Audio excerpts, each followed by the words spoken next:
ये 7वें अध्याय गुरुत्वाकर्षण के आंकिक वाले प्रश्न हैं। कुछ इस तरह से है ये, निम्नलिखित के उत्तर दीजिए। आप किसी आवेश को वैद्युत बलों से परिरक्षण उस आवेश को किसी खोखले चालक के भीतर रखकर कर सकते हैं।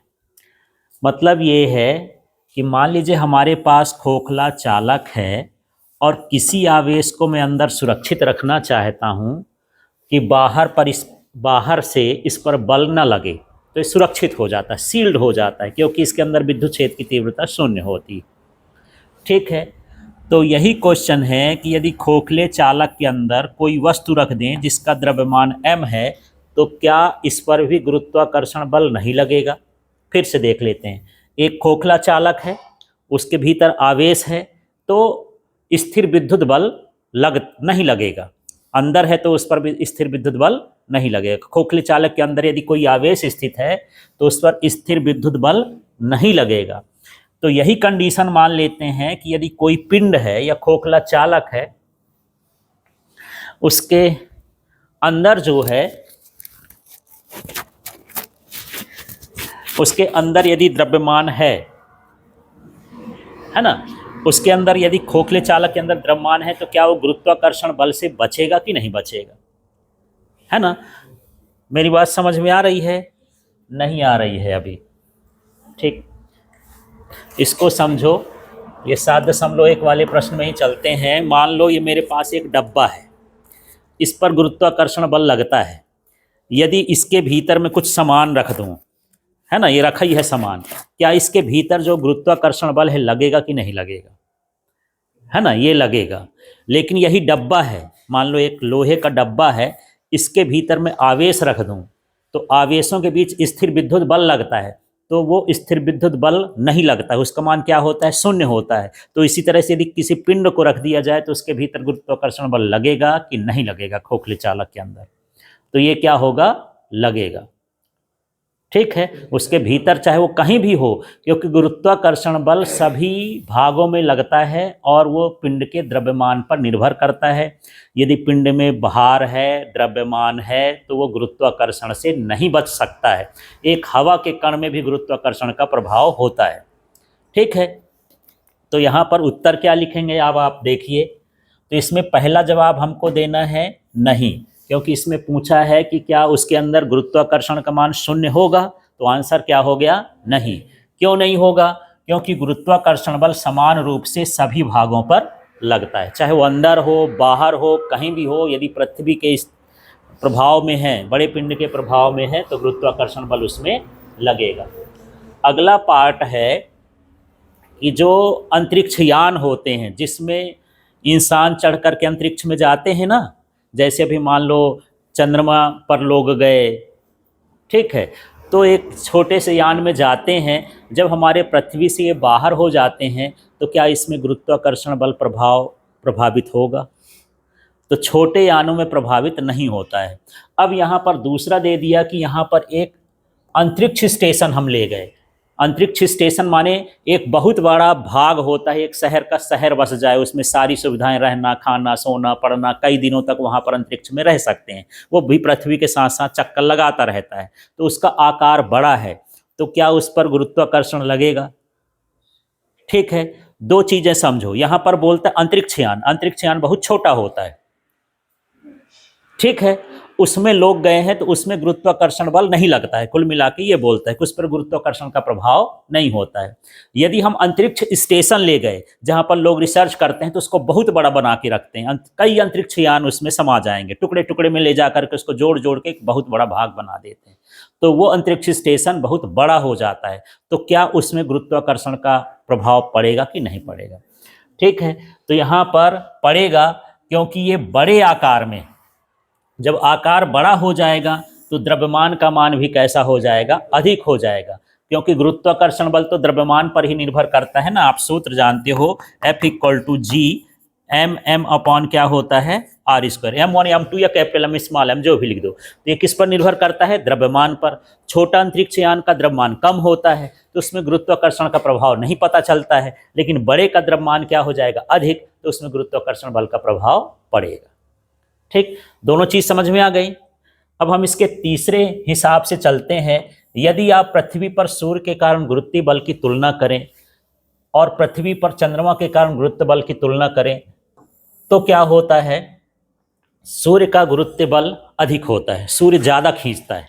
जैसे मान के चलो चंद्रमा और सूर्य हैं, मैं यहाँ पर बोलूँ कि मुझे चंद्रमा भी खींच रहा है, सूर्य भी खींच रहा है, गुरुत्वाकर्षण बल की बात करें, ठीक है, तो कौन मुझे ज़्यादा खींचेगा? यदि बराबर दूरी पर, यहीं पर सूर्य है और यहीं पर क्या है, चंद्रमा है, दोनों की दूरी कैसी है, बराबर है, तो मुझे कौन खींचेगा? जिसका द्रव्यमान अधिक होगा। कौन खींचेगा? सूर्य खींचेगा। ठीक है, तो हमारे समुद्रों में ज्वार भाटा आता है। ज्वार भाटा समझते हो? समुद्र का पानी सतह के ऊपर चढ़ जाता है और अपने आप सतह के कहाँ चला जाता है? नीचे चला जाता है। पानी ऐसा टेढ़ा हो जाता है। ऐसा क्यों होता है ना?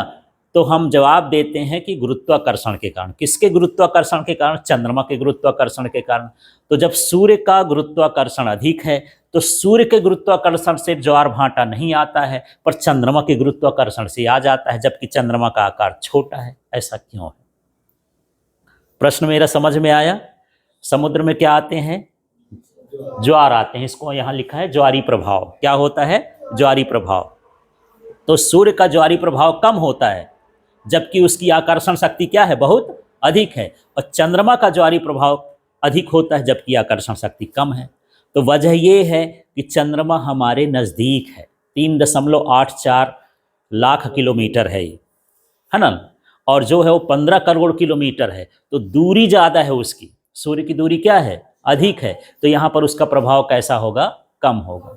ठीक है, तो यहाँ पर देखो चंद्रमा का ज्वारी प्रभाव सूर्य से अधिक होता है। क्यों? क्योंकि ज्वारी प्रभाव दूरी के घन के व्युत्क्रमानुपाती होता है। मतलब ये है कि यदि दूरी ज़्यादा है तो ज्वारी प्रभाव क्या होगा? कम होगा। ठीक है ना? तो सूर्य की दूरी यहाँ से क्या है? बहुत ज़्यादा है, तो उसका ज्वारी प्रभाव कम रहेगा। चंद्रमा की दूरी कम है तो उसका ज्वारी प्रभाव क्या होगा? अधिक होगा। ठीक, ये लाइन समझ में आ गई? तो मैं यदि ये पूछूं कि सूर्य और चंद्रमा में किसका ज्वारी प्रभाव अधिक है? चंद्रमा का। किसका ज्वारी प्रभाव अधिक है? चंद्रमा का। क्यों अधिक है? क्योंकि चंद्रमा के निकट है वो। चंद्रमा पृथ्वी के क्या है? निकट है। जब पास रहेगा तो ज्वारी प्रभाव कम रहेगा, क्योंकि ये दूरी के घन के क्या होता है? व्युत्क्रमानुपाती। उल्टा माने दूरी ज़्यादा होगी तो ज्वारी प्रभाव क्या होगा? कम होगा। ठीक है, तो अब तो डाउट नहीं है, सूर्य और चंद्रमा में ज्वारी प्रभाव किसका अधिक होगा? चंद्रमा का। किसका होगा? क्यों अधिक होगा? चंद्रमा के पृथ्वी के निकट है। तो निकट होने से क्या हो गया? क्योंकि ज्वारी प्रभाव घन के, दूरी के घन के क्या होता है? व्युत्क्रमानुपाती होता है। ठीक है, तो इसमें 3 चीज़ें हम समझ लिए कि खोखले चालक के अंदर या गोले के अंदर एक अवगोला भर दो तो उसमें गुरुत्वाकर्षण बल लगेगा, क्योंकि हर पिंडों में गुरुत्वाकर्षण बल लगता है। ठीक है, दूसरा हम ये समझे कि एक अंतरिक्ष यान है, दूसरा अंतरिक्ष स्टेशन है। अंतरिक्ष यान पर गुरुत्वाकर्षण बल नहीं लगता, तो क्या अंतरिक्ष स्टेशन पर भी नहीं लगेगा? लगेगा, क्योंकि इसका द्रव्यमान क्या होता है? अधिक होता है। तीसरा हम ये समझे कि जो सूर्य है वो भी ज्वारी प्रभाव डालता है और चंद्रमा है वो भी ज्वारी प्रभाव डालता है, पर चंद्रमा का ज्वारी प्रभाव अधिक होता है, क्योंकि चंद्रमा पृथ्वी के अधिक निकट है। ठीक है, दूरी जाने पर ज्वारी प्रभाव क्या हो जाता है? कम हो जाता है। चलिए अब अगले प्रश्न में आ जाते हैं। तो यहाँ पर 7.2 का प्रश्न है, इसमें सही विकल्प का चयन करिए। विकल्प इसी के साथ दिया है। बढ़ती हुई तुंगता के साथ गुरुत्वीय त्वरण बढ़ता है घटता है। तुंगता का मतलब ऊपर की ओर जाना, ऊंचाई। तुंगता का मतलब क्या समझना है? ऊंचाई। ठीक है, तो हम पढ़े थे गुरुत्वीय त्वरण में कि जब हम ऊंचाई पर जाएंगे तो घटेगा, गहराई पर जाएंगे तो घटेगा, सतह पर क्या होता है? अधिक होता है। तो यहाँ पर हम जब ऊंचाई पर जाएंगे तो क्या होगा? घटता है। इसका सही आंसर क्या हो गया? घटता है। दूसरा, अब गहराई पर पूछ लिया। क्या पूछ लिया? गहराई पर। तो गहराई पर भी क्या होगा? हाँ, गहराई पर भी क्या होगा? घटेगा। केवल सतह पर उसका मान क्या होता है? अधिक होता है। अब गुरुत्वीय त्वरण द्रव्यमान पर, पिंड के द्रव्यमान पर निर्भर नहीं करता है। किसके द्रव्यमान पर निर्भर नहीं करता है? तो पिंड के। जैसा ये एक पेन है और यहाँ पर 50 किलो का पत्थर हो और दोनों को मैं नीचे छोड़ दूं, किसमें गुरुत्वीय त्वरण का मान अधिक होगा? दोनों में समान होगा, चाहे वो भारी वस्तु हो चाहे हल्की वस्तु हो, दोनों एक साथ ही नीचे गिरेंगी। ठीक है, माने उनमें गुरुत्वीय त्वरण का मान क्या है, समान। तो ये पिंड कहला गया। जो मैं पत्थर और ये लिया तो ये पिंड के द्रव्यमान पर निर्भर नहीं करता, ये पृथ्वी के ग्रह के द्रव्य जो खींच रहा है उसके द्रव्यमान पर निर्भर करता है ना। हम लोग सब बराबर ही खींच रहे हैं, कोई ऐसा नहीं कि बहुत मोटा वाला आदमी है तो वो ज़्यादा खींच रहा होगा, पतला वाला आदमी कम खींच रहा होगा। सारे पिंड जो है बराबर बल से पृथ्वी की ओर आकर्षित होते हैं, खींचते हैं। ठीक, अब यहाँ पर डी नंबर का है कि यहाँ पर जो है हम स्थितिज ऊर्जा दो तरह से निकालते हैं। एक ये सूत्र है mg/2 - r1 और दूसरा है -gmm1/r2 इसमें कौन सा अच्छा सूत्र है, किससे मान स्थिर आएगा, अच्छा आएगा? तो इसमें जो है ये वाला अधिक यथार्थ है ना। क्यों? क्योंकि यहाँ पर स्मॉल जी है, जी का मान तो लगातार बदलता रहता है। इसमें कौन है? कैपिटल जी है। कैपिटल जी का मान पूरे ब्रह्मांड में कैसा है? एक जैसा है, तो हमको अच्छा मान मिलेगा। तो यदि हमको स्थितिज ऊर्जा निकालना हो तो स्थितिज ऊर्जा हम इस सूत्र से निकाल के इससे निकालेंगे, अधिक यथार्थ सूत्र होगा। ठीक है, तो इतना हमको इसमें करना है। क्लियर हो गया? तो पहले का आंसर क्या हो गया? ऊंचाई पर जाओगे घटेगा, गहराई पर जाओगे घटेगा। गुरुत्वीय त्वरण किस पर निर्भर नहीं करेगा, उसमें पूछा निर्भर नहीं करेगा, पिंड के द्रव्यमान पर। इन दोनों में सूत्र कौन सा अधिक? ये वाला जो है अधिक यथार्थ। ठीक है, ऐसा। अब हम आगे वाले प्रश्न में चलते हैं। ये थोड़ा न्यूमेरिकल, अभी थ्योरी वाला प्रश्न पढ़ रहे थे। यहाँ पर प्रश्न है, मान लीजिए एक ऐसा ग्रह है जो सूर्य के परितः पृथ्वी की तुलना में 2 गुनी चाल से गति करता है, उसकी स्पीड ज्यादा है ना। पृथ्वी की तुलना में वो 2 गुनी चाल से अधिक गति करता है। तब पृथ्वी की कक्षा की तुलना में इसकी कक्षा की माप क्या होगा? मुझे ये बताओ, इसका घेरा छोटा होगा कि बड़ा होगा? 2 गुनी चाल से चल रहा है। ठीक, अच्छा ये बताओ कि जो सूर्य है, मान लो ये सूर्य हो गया और सूर्य के यहाँ पर ये पृथ्वी हो गई और इसके बाद यहाँ पर ये मंगल ग्रह हो गया। ये मैं लिख दिया पृथ्वी, ये हो गया मंगल। कौन ज्यादा तेज घूमता होगा दोनों में? हाँ, जो पास होता है वो ज्यादा तेज घूमता है, जो दूर होता है वो कम तेज घूमता है। तो यहाँ पर इसकी चाल जो है, पृथ्वी से एक ग्रह और है इसके अंदर जिसकी चाल पृथ्वी से कितनी है? 2 गुनी है। तो धीरे चलेगा कि तेज चलेगा? तो उसकी त्रिज्या कैसी होगी? कम होगी कि ज्यादा होगी? कम होगी। त्रिज्या क्या होगी? कम, है ना। जैसे जैसे आप त्रिज्या बढ़ाते जाओगे वहां पर उसकी चाल भी क्या होती जाएगी? धीरे। ठीक है, क्लियर हो गया? तो बस यहां पर भी हम करते हैं। तो देखो, ये टी का मतलब है पृथ्वी का आवर्तकाल, एक चक्कर कितना समय लेती है। तो हम एक चक्कर को 1 साल कहते हैं अपने यहाँ। तो यहाँ पर उसके आवर्तकाल का समय कितना हो गया? 1 वर्ष। ईयर लिख दो या 1 वर्ष कहला दो। ठीक है, जो दूसरा ग्रह है वो उसकी चाल, वो उसका आवर्तकाल क्या हो जाएगा? आधा, क्योंकि चल रहा है तेजी से। जो तेजी से चलेगा वो उसका कम समय लगेगा। ठीक है, जैसे मान के चलो मुझे 80 किलोमीटर दूर जाना है ना, 80 किलोमीटर दूर जाना है और मैं 80 के रफ्तार से चल रहा हूं। 1 घंटे में कितना चल सकता हूं? 80 के रफ्तार से। ठीक है, अब मैं अपनी चाल को 2 गुना कर दूं, मैं 160 में चलूं तो कितने देर में वहां पहुंच जाऊंगा? जब मैं 80 के चाल से चलता था 80 किलोमीटर तो मुझे 1 घंटा लगता था। अब मैं अपनी स्पीड को 2 गुना कर दिया, 160 के हिसाब से चलने लगा, तो मुझे कितना समय लगेगा? जल्दी पहुंच जाऊंगा कि देर से? स्पीड ज्यादा हो गई तो जल्दी। कितना जल्दी? आधा घंटा। समझ में आ गया? तो चाल जब ज्यादा हो जाती है तो समय क्या हो जाता है? आधा हो जाता है। जब आप पैदल आते हो तो मान लो आपको 1 घंटा, तब आप 5 किलोमीटर प्रति घंटा की रफ्तार से चलते हो तो 1 घंटा लगता है। फिर आपको साइकिल मिल गई, आप उसमें चढ़ के आए, आपकी स्पीड 10 किलोमीटर हो गई, अब आपको कितना लगेगा? आधा घंटा लगेगा, स्पीड 2 गुनी हो गई। तो यही है कि जब 2 गुना चाल हो जाएगी तो समय अंतराल कितना हो जाएगा? आधा। इसलिए मैं लिख दिया आधा टी। किसका? इसको 1 साल लगता है तो इसको क्या लगेगा? आधा साल। माने टी का क्या हो गया? आधा। समझ में आया है ना? क्योंकि जो ग्रह का वेग 2 गुना है तो इसका मतलब यह है कि जो आवर्तकाल है वेग का क्या होता है? उल्टा। यदि वेग 2 गुना है तो आवर्तकाल क्या होगा? आधा। ठीक है, इसलिए मैं यहां पर लिख दिया। अब पृथ्वी की त्रिज्या को हम क्या लिख दिए हैं? RE, है ना। त्रिज्या को तो आर लिखते हैं, लेकिन ई लिख दिया, माने अर्थ की त्रिज्या हो गई। और ये किसकी हो गई? ग्रह की, प्लैनेट की त्रिज्या हो गई। केपलर का नियम कहता है किसी ग्रह का आवर्तकाल का वर्ग ग्रह और सूर्य को मिलाने वाली रेखा के या उसके बीच की दूरी के घन के क्या होता है? अनुक्रमानुपाती। अनुक्रमानुपाती होता है। ये हम पढ़ चुके हैं तीसरे नियम में केपलर के, ठीक है ना। तो इसमें हम वही निकालें, टीई अपॉन क्या कर दिया हूं? टीपी अपॉन क्या कर दिया हूं?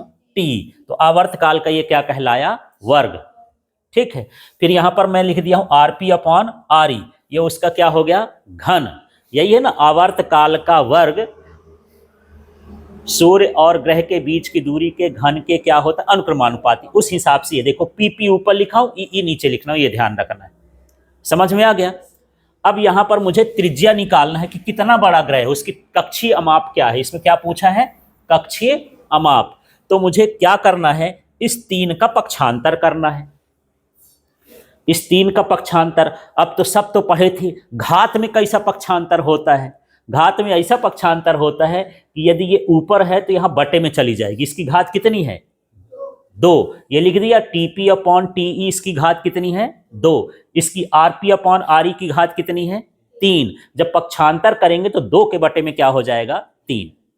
समझ में आया घातों का पक्षांतर कैसे होता है? ठीक है।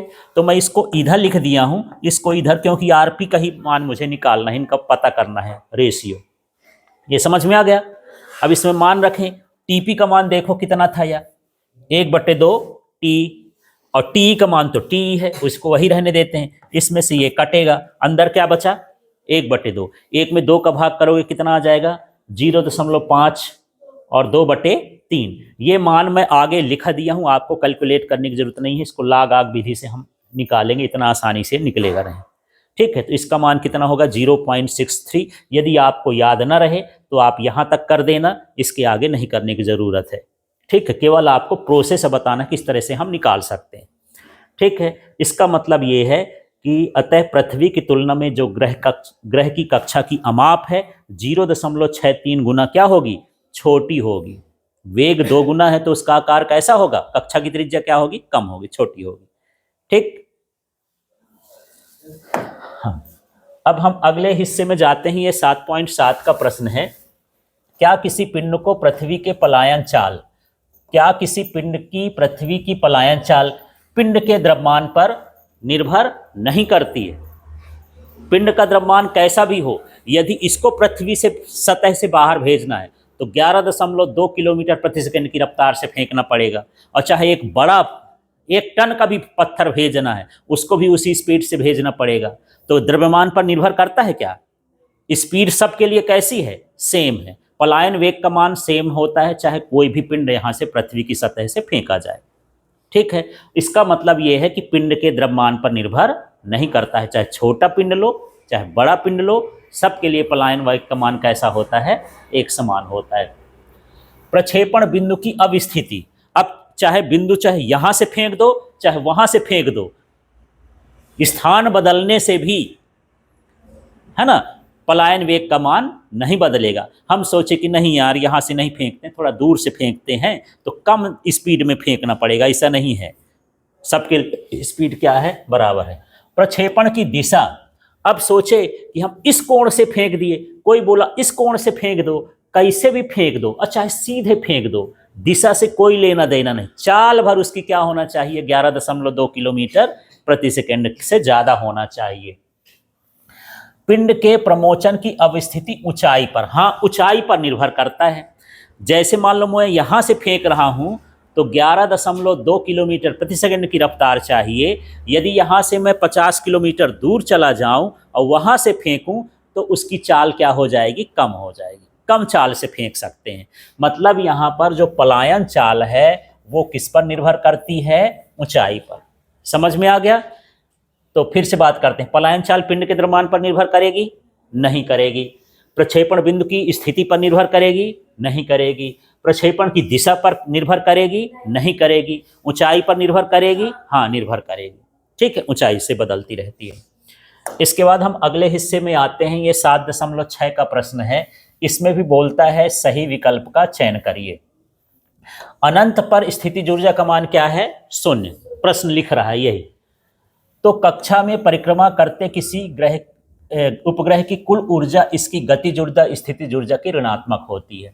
तो यहाँ पर देखो, जब यहाँ से ग्रह पृथ्वी को छोड़ के बाहर चला गया, कोई चीज पृथ्वी को छोड़ के क्या हो गया, बाहर चला गया, तो उसकी गतिज ऊर्जा क्या हो जाएगी, ऋणात्मक हो जाएगी। ठीक है, क्या ऋणात्मक हो जाएगा, गतिज ऊर्जा का मान ऋणात्मक होगा। अगला है, कक्षा में परिक्रमा करने वाले किसी उपग्रह को पृथ्वी के गुरुत्वीय प्रभाव से बाहर निकालने के लिए आवश्यक ऊर्जा समान ऊंचाई के किसी स्थिर पिंड को पृथ्वी के प्रभाव से बाहर प्रक्षेपित करने के लिए आवश्यक ऊर्जा से कम होती है।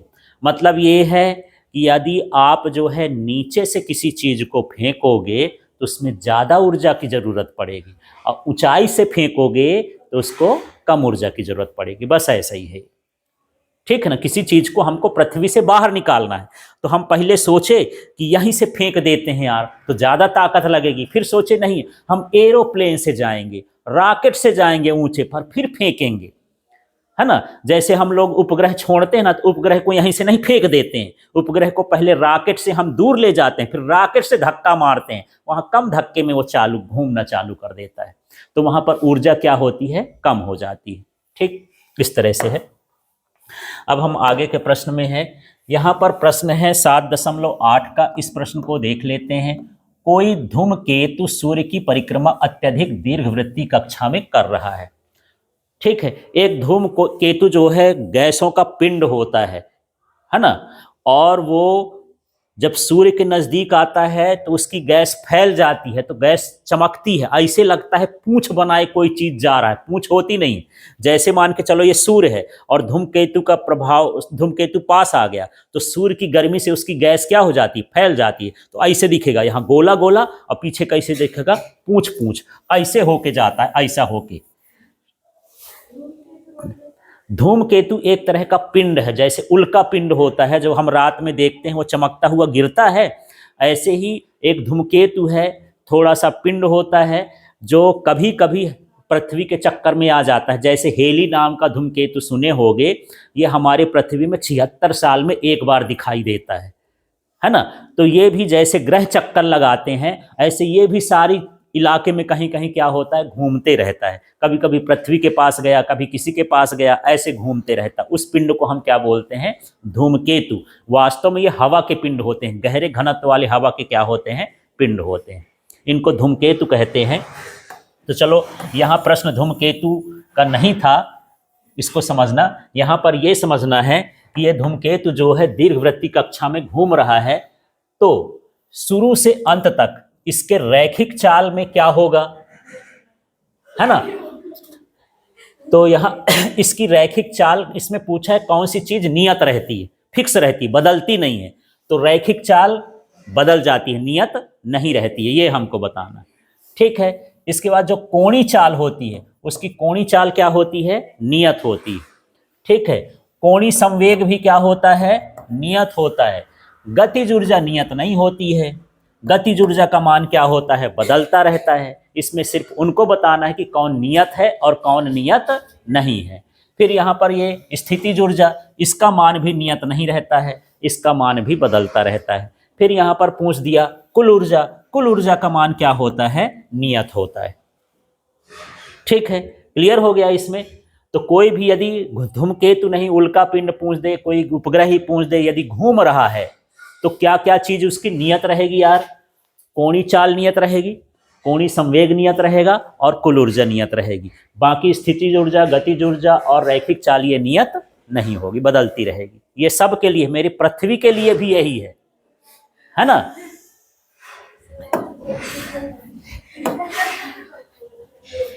क्यों नहीं है मेरी पृथ्वी, धरती माता है और माता सबकी होती है। यहाँ पर देखते हैं, निम्नलिखित में कौन सा लक्षण अंतरिक्ष यात्री के लिए दुखदाई हो सकता है, खतरनाक हो सकता है। तो पहला दिया है पैरों में सूजन, चेहरे में सूजन, सिर दर्द और दिक विन्यास समस्या। बहुत सोचते हो कि चलो यार हम चंद्रमा में चले जाएंगे, पृथ्वी के बाहर चले जाएंगे, इतना आसान थोड़ी है। वहाँ पर जाओगे तो आपके हाथ पैर चेहरे ये सब फूल जाते हैं कि स्पेस सूट दिया जाता है। नीचे आते हैं तो हाथ पैर नहीं चलते हैं, 2-4 दिन एक्सरसाइज कराते हैं, फिर इसके बाद यहाँ फिर उसका हाथ पैर चलना चालू हो जाता है। तो अंतरिक्ष में जब जाते हैं तो 2-4 साल तो उसको उस तरह माहौल दे के प्रैक्टिस कराते हैं कि भैया तुम कैसे लटके रहोगे, कैसे करोगे, कैसे खाओगे, कैसे पियोगे, है ना। ये सारा ऐसा माहौल देते हैं जैसे अंतरिक्ष में रहता है, ग्रेविटी शून्य होती है ना वहाँ, ठीक है। तो पैरों में सूजन नहीं होता है, क्योंकि पैर उसके क्या होते हैं, तैरते रहते हैं ऊपर। हम जैसे खड़े हैं वहाँ पर वो खड़े नहीं होता, पैर क्या होते हैं, तैरते हैं, ठीक है। यहाँ पर चेहरे में सूजन, चेहरा थोड़ा नीचे रहता है तो चेहरे में सूजन हो जाता है। आप बहुत देर तक ऐसे खड़े रहो तो आपकी जो पैर है ना थोड़े थोड़े भारी लगने लगेंगे, मोटे मोटे लगने लगेंगे, क्योंकि यहाँ का खून उतर के वहाँ नीचे की ओर चला जाता है, ठीक है। लेकिन अंतरिक्ष में क्या होगा, अंतरिक्ष में उल्टा हो गया, ऐसे लटका है, वहीं का खून कहाँ आ जाएगा, चेहरे तरफ आ जाएगा, चेहरा फूल जाता है वहाँ, ठीक है। दूसरा, चेहरा फूलेगा तो सिर में भी दर्द होगा यहाँ पर, ठीक।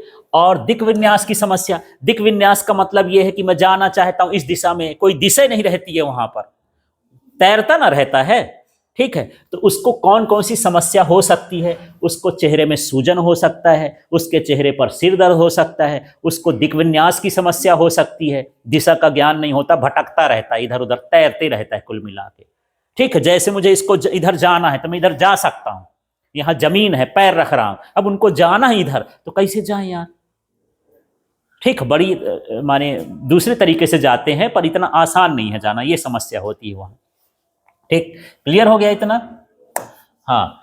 इसके बाद यहां पर हम इस क्वेश्चन में है, ये हमारे पास 7.14 का क्वेश्चन, और क्वेश्चन है एक शनि वर्ष, शनि एक ग्रह है, दिन ना समझ लेना कि शनिवार है, दिन की बात नहीं, शनि एक क्या है, ग्रह है, उसका एक वर्ष पृथ्वी के 29.5 गुना के बराबर है। मतलब है जैसे पृथ्वी एक साल में चक्कर लगा लेती है सूर्य का, तो शनि ग्रह को चक्कर लगाने के लिए 29 साल 6 महीने का टाइम चाहिए। इतने समय में वो चक्कर पृथ्वी का लगा सकता है। दूर है शनि ग्रह हमारी पृथ्वी से, जो जितना दूर है उसको ज्यादा समय लगेगा, ठीक है। यदि पृथ्वी से सूर्य की दूरी इतनी है 1.5 × 10⁸ किलोमीटर, तो सूर्य से शनि की दूरी क्या है ये पूछ रहा है। समझ में आ गया? फिर से बात करते हैं। पृथ्वी जो है सूर्य के चारों ओर कितने समय में चक्कर लगाएगी, एक वर्ष में। क्लियर हुआ? अब जो है शनि ग्रह है वो कितने समय में लगाएगा, 29.5 वर्ष में चक्कर लगाएगा। अब हमको सूर्य से पृथ्वी की दूरी पता है कि 1.5 × 10⁸ किलोमीटर है, माने 15 करोड़ किलोमीटर है। तो फिर शनि की दूरी पृथ्वी से कितनी होगी ये हमको ज्ञात करना है, ठीक।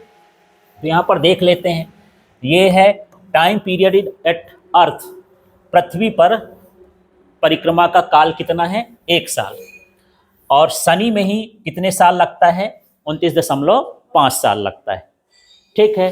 तो केपलर के तृतीय नियम से अभी लिखे थे हम लोग कि जो आवर्त काल का वर्ग होता है वो त्रिज्या के घन के माने घन के समानुपाती होता है। तो इधर चाहे त्रिज्या लिख दो, चाहे इधर आगे पीछे किसी को भी लिख सकती है, यदि इसको इस तरफ लिख दो उस तरफ लिख दो तो कोई फर्क नहीं पड़ेगा, ठीक है। अब यहां से मैं 3 का पक्षांतर कर दूंगा तो ये 2 के बटे में क्या हो जाएगा, 3। इतना समझ में आ गया? अब यहां पर मुझे RS निकालना है। RS का मतलब शनि की त्रिज्या, सैटर्न की त्रिज्या। तो RE का मैं क्या कर दिया, पक्षांतर। अब इसमें मान रखना है, RE का मान, पृथ्वी की त्रिज्या कितना दिया है, 1.5 × 10⁻11। यहाँ जो दिया है इसमें ये भी लिख देंगे, RE बराबर कितना है, 1.5 × 10⁸ किलोमीटर। यहाँ अच्छा, यहाँ 8 नहीं तो ठीक है ना, ये किलोमीटर में है, 1.5 × 10⁻11 मीटर, ये मीटर में लिखेंगे। किस में लिखेंगे, मीटर में। समझ में आ गया? ये जो मान दिया है किलोमीटर में दिया है, किलोमीटर को SI मात्रक में बदलेंगे तो 1 किलो का मतलब 1000, 1000 का मतलब 10⁻3, तो 8 और 3 जोड़ के तो 10⁻ कितना हो जाएगा, 11। इसलिए यहाँ पर 1.5 × 10⁻11 हो गया, ठीक है। अब ये TS का मान, TS का मान कितना है, 29.5, TE अर्थ का इतना गुना है ना, और यहाँ पर ये TE है, TE कैंसिल हो जाएगा। अब इतना करके आप छोड़ देना, जब परीक्षा में आए तो इतना करके आपको छोड़ देना है, क्योंकि यहाँ पर 29.5 की घात 2/3 का मान ही नहीं पता है आपको, ठीक है। और यदि मान है याद रहे तो 14.32 गुणे 10 की घात 11 मीटर इसकी क्या हो जाएगी, दूरी हो जाएगी। ठीक, इस तरह से आपको निकालना है। इसके बाद यहाँ पर 7.15 का प्रश्न देख लेते हैं।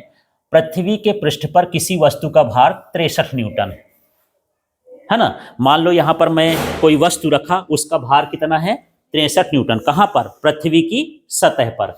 यदि पृथ्वी की त्रिज्या की आधी ऊंचाई पर पृथ्वी के कारण इस पर कितना गुरुत्वीय बल लगेगा। अब इसको हम उठा करके पृथ्वी से आधी ऊंचाई पर ले जाएं, जिसकी इतनी त्रिज्या है। जैसे ये 6400 किलोमीटर है, तो हम 3200 किलोमीटर दूर ले जाएं, इसके आधे दूरी पर, त्रिज्या के आधे दूरी पर ले जाएं, है ना। तो फिर इसका भार कितना हो जाएगा, क्योंकि भार का जो सूत्र होता है W इक्वल टू क्या होता है, mg। g का मान घटेगा तो भार का मान भी क्या हो जाएगा, घट जाएगा। हम जानते हैं ऊंचाई पर घटता है, पर कितना घट जाएगा, आधी दूरी पर चले जाएंगे, तो ये हमको ज्ञात करना है। तो W इक्वल टू कितना दिया है, 63 न्यूटन, वेट, वजन, है ना। h का मान पूछ रहा है, त्रिज्या के कहाँ जाना है, आधा, इसलिए क्या हो गया, r/2। अब ऊंचाई पर जो गुरुत्वीय त्वरण का हम लोग सूत्र निकाले थे, g डैश बराबर g/1 प्लस h/r की घात क्या होता है, 2, ये सूत्र होता है। अब यहाँ पर मैं g लिख दिया हूँ, यहाँ पर n लिख दिया हूँ, यहाँ पर क्या बदला है, ये क्या लिखा था, h का मान कितना है, r/2, तो यहाँ पर मैं क्या लिख दिया हूँ, r/2, r कैंसिल हो जाएगा, तो ये 1/2 आ गया ना, बटे में ना 2 है, 1/2। अब 2 का गुणा 1 से करोगे, 2 1 कम 2 और प्लस 1 कितना हो गया, 3/2। इसका स्क्वायर कर दो तो 3 त्रिकाई 9, 2 दूनी 4, बटे में है तो क्या हो जाएगा, 4/9g। मतलब जो 63 है उस इसमें मान रख देंगे, 4/9g का मान किस में रख देंगे, 63। तो 9 सत्ते 63, 7 चौक 28, माने आधी ऊंचाई पर उसका जो भार है वो कितना हो जाएगा, 28। ये नया भार है, ठीक है, ऊंचाई पर भार है, ठीक है ना, आधी ऊंचाई पर भार। अब यहां पर हम नेक्स्ट क्वेश्चन में है, ये प्रश्न है 7.16। यह मानते हुए कि पृथ्वी एक समान घनत्व का गोला है, इसके पृष्ठ पर किसी वस्तु का भार 250 न्यूटन है, ज्ञात कीजिए कि पृथ्वी के केंद्र से आधी दूरी पर वस्तु का भार कितना होगा। अब हमको गहराई में जाना है। अभी हम कहाँ गए थे, आधी दूरी तक पिछले क्वेश्चन में, ऊंचाई में। अब हम पृथ्वी को अंदर चले जाएं, कितना अंदर चले जाएं, इसकी त्रिज्या है 6400 किलोमीटर, तो हम कितने चले जाएं, 3200 किलोमीटर, त्रिज्या का क्या चले जाएं, आधा। तो यहाँ पर देखो, अभी जो सतह पर भार है कितना है, यहाँ पर जमीन पर भार कितना है, 250 न्यूटन। यदि हम आधी गहराई पर जाएंगे, माने त्रिज्या का आधा हो गया, d इक्वल टू r/2। गहराई को डेप्थ बोलते हैं अंग्रेजी में, क्या बोलते हैं, डेप्थ, उससे d लिख दिए हैं। तो गहराई पर गुरुत्वीय त्वरण का सूत्र ये होता है, g डैश बराबर 1 माइनस d/r(g). तो यहाँ पर मान रख दिए, 1 रख दिए, d का मान कितना है देख लो, r/2, तो r, यहाँ से r कैंसिल हो जाएगा, क्या बचेगा, 1/2। अब इस 2 का गुणा इधर करोगे तो ये क्या हो जाएगा, 2 - 1, ठीक है, यहाँ 2 होगा, सुधार लेना, 2 - 1, तो यहाँ पर 1/2g हो गया। इसका मतलब उसका भार भी आधा हो जाएगा। तो नया भार हो गया 250 न्यूटन का, आधा माने कितना होगा, 125 न्यूटन। ठीक है, क्लियर हो गया। अब ये विकल्प में भी पूछ सकता है, यार किसी का भार 500 न्यूटन है, आधी गहराई पर उसका भार कितना हो जाएगा, सीधे आधा कर देना है, जितना भी हो उसका क्या कर देना, आधा। और यदि ऊंचाई पर पूछे तो उसका 4/9 कर देना है ना, क्या कर देना है, 4/9। यदि आपसे पूछा जाए कि पृथ्वी पर भार कितना है, 21 है, 21 न्यूटन है, तो हम आधी ऊंचाई पर चले जाएं तो कितना हो जाएगा, कुछ नहीं, 4/9 का गुणा कर दो, 9 9 81, 9 चौको 36 न्यूटन, है ना। तो आधी ऊंचाई पर जाने पर भार जो है 4/9 गुना हो जाता है, और यदि हम गहराई पर जाएं तो क्या हो जाता है, आधा हो जाता है। ठीक।